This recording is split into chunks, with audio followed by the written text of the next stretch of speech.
उतना ही बढ़ते जाते हैं। शास्त्र के विरुद्ध मनमानी आचरण में पाप ही होता है। शब्द याद कर लो, शास्त्र आज्ञा के विरुद्ध मनमानी आचरण में सदैव पाप ही होता है।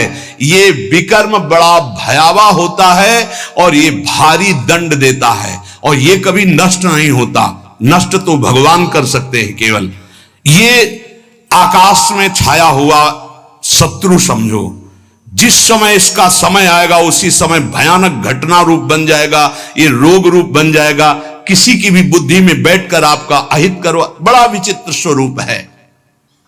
कोई पूछ रहा था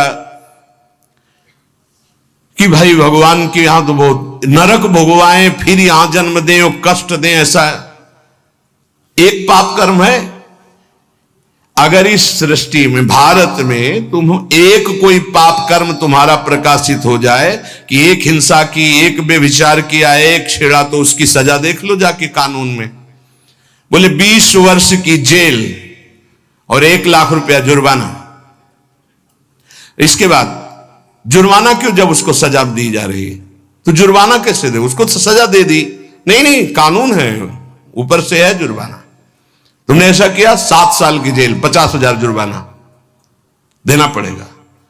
ऐसे ही नरक भोग और इसके बाद पुनः तिर्यक योनियों में जन्म और उसका दंड, ये जुर्माना। खेल तमाशा समझो। लाखों पाप ऐसे हैं जो तुम्हारे प्रकाशित नहीं हुए, हमारे प्रकाशित नहीं हुए।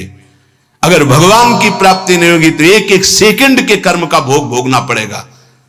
ये कब तक चलता रहेगा? जब से सृष्टि रची गई आज तक चल रहा है। तो इसलिए मुझे मनुष्य शरीर से तत्वबोध या भगवत प्राप्ति अत्यंत आवश्यक है। ये काम करने के लिए हम आए हैं।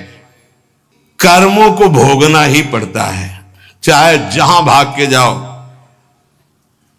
किसी ने प्रश्न किया था कि आपने कहा देवराज इंद्र ने अहिल्या के साथ गलत व्यवहार किया, तो आपने ये नहीं बताया उसको दंड क्या मिला। क्योंकि दंड का विषय नहीं चल रहा था, विषय चल रहा था कि भोगाकर्षण कितना प्रबल होता है कि हजारों लाखों अप्सराओं का स्वामी भी, देवराज इंद्र भी, एक मुनि की कुटिया में जाता है और वहां ऐसे गंदे भाव से गौतम ऋषि का वेश धारण कर अहिल्या जी का, तो उसको